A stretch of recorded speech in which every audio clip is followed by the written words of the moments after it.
महाबली भीम और पवन पुत्र हनुमान जी की कथा। जब भी शक्ति का घमंड सिर चढ़कर बोलने लगे तो ईश्वर स्वयं मार्ग में खड़े हो जाते हैं, क्योंकि ईश्वर के लिए उनके भक्त का विनाश नहीं, उसका कल्याण प्रिय होता है। आज की कथा दो पराक्रमी भाइयों की है, एक महाबली भीम की और दूसरे पवन पुत्र हनुमान जी की, जिनके बीच घटित ये लीला केवल शक्ति की परीक्षा नहीं बल्कि अहंकार के विसर्जन और विनम्रता की विजय की अमर गाथा है। भीम को यह अभिमान हो गया था कि संसार में मुझसे अधिक बलवान कोई और नहीं है। 100 हाथियों का बल है उसमें, उसे कोई परास्त नहीं कर सकता। और भगवान अपने सेवक में किसी भी प्रकार का अभिमान रहने नहीं देते, इसलिए श्री कृष्ण ने भीम के कल्याण के लिए एक लीला रच दी। द्रौपदी ने भीम से कहा, आप श्रेष्ठ गदाधारी हैं, बलवान हैं, आप गंधमादन पर्वत से दिव्य वृक्ष के दिव्य पुष्प ला कर दें। मैंने अपनी वेणी में सजाने हैं, आप समर्थ हैं, ला सकते हैं, ला कर देंगे न दिव्य कमल पुष्प। भीम द्रौपदी के आग्रह को टाल नहीं सके, गदा उठाए और गंधमादन पर्वत की ओर चल पड़े, मदमस्त हाथी की तरह, किसी तनाव से मुक्त, निडर। भीम कभी गदा को एक कंधे पर रखते, कभी दूसरे पर रखते, बेफिक्री से गंधमादन पर्वत की ओर जा रहे थे। सोच रहे थे, अब पहुंचा कि तब पहुंचा, दिव्य पुष्प लाकर द्रौपदी को दूंगा, वह प्रसन्न हो जाएगी। लेकिन अचानक उनके बढ़ते कदम रुक गए।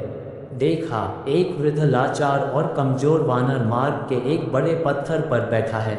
उसने अपनी पूंछ आगे के उस पत्थर तक बिछा रखी है जिससे रास्ता रुक गया है।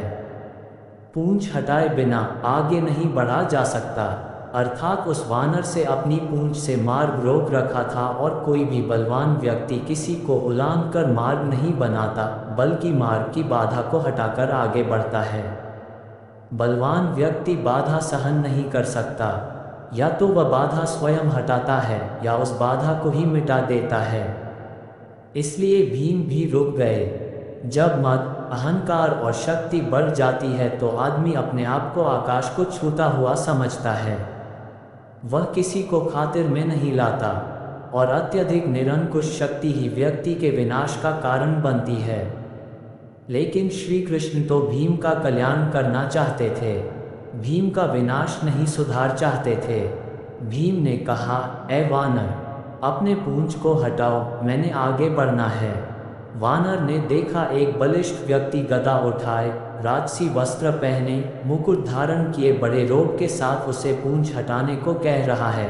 हैरान हुआ, पहचान भी गया, लेकिन चूंकि वह श्री कृष्ण की लीला थी इसलिए चुप हो गया, भीम के सवाल का जवाब नहीं दिया।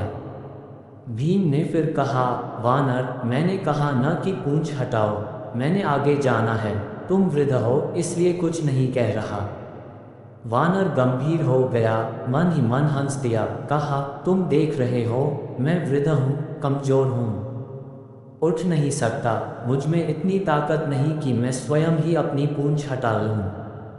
तुम ही कष्ट करो, मेरी पूंछ थोड़ी इधर सरका दो और आगे निकल जाओ।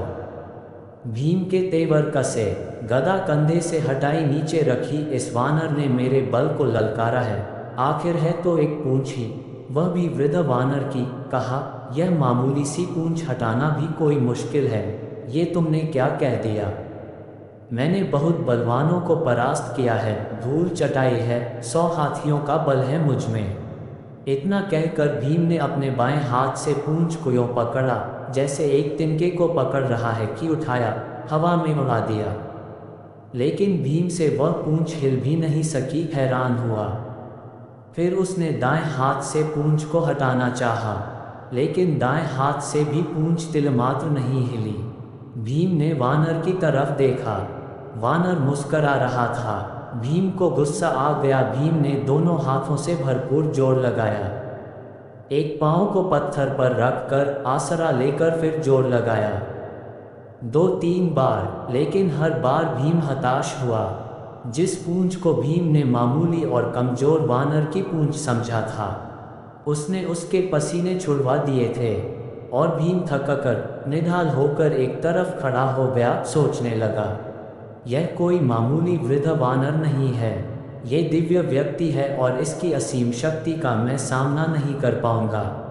विनम्र और झुका हुआ व्यक्ति ही कुछ पाता है, अकड़ उसे ले डूबती है, ताकत काफूर हो जाती है और भीम वाकई वृद्ध वानर के सामने कमजोर लगने लगा। मद और अहंकार काफूर हो गया, और जब मद और अहंकार मिटता है तभी भगवान की कृपा होती है। भीम ने कहा, मैं आपको पहचान नहीं सका। जिसकी पूंछ को मैं उठा नहीं सका वह कोई मामूली वानर नहीं हो सकता। मुझे क्षमा करें, कृपया अपना परिचय दे। वानर उठ खड़ा हुआ, आगे बढ़ा और भीम को गले लगा लिया। कहा, भीम, मैं तुम्हें पहचान गया था, तुम वायुपुत्र हो। मैं पवन पुत्र हनुमान हूँ, श्री राम का सेवक। श्री राम का सेवक होने के सिवा मेरी कोई पहचान नहीं और उन्हीं के आदेश पर मैं इस मार्ग पर लेटा हूँ, ताकि तुम्हें तुम्हारी असलियत बता दूँ। रिश्ते से मैं तुम्हारा बड़ा भाई हूँ और इसीलिए बड़े भाई का कर्तव्य निभाते हुए प्रभु के आशीर्वाद से तुम्हें याद दिला रहा हूँ। शक्ति का, ताकत का अभिमान न करो, क्योंकि यह ताकत और बल तुम्हारा नहीं, भगवान ने ही इसे दिया है। ये शरीर भी तो परमात्मा ने दिया है, और जो चीज़ परमात्मा की है वह किसी और की कैसे हो सकती है। इसलिए जो जिसने दिया है उसके लिए उसी का धन्यवाद करना चाहिए। परमात्मा की शक्ति के अलावा किसी की क्या शक्ति हो सकती है। भीम की आंखें खुली। त्रेता युग की श्री राम और हनुमान जी की वीर गाथाएं याद आ गईं। प्रेम से, श्रद्धा से भीम की आंखें भी खुल गईं और भावों के इसी प्रवाह में भीम ने हनुमान जी को समुद्र लांघने के समय पर धारण किए गए विशाल रूप का दर्शन कराने का अनुरोध कर दिया, और हनुमान जी ने श्री राम की कृपा से अपना आकार वैसा ही बढ़ाया जैसा उन्होंने 100 योजन समुद्र लांघने के समय धारण किया था। ये देख भीम हैरान रह गया। वह कभी हनुमान जी के चरणों में देखता और कभी उनके आकाश छूते मस्तक को, जिसे वह देख ही नहीं पा रहा था।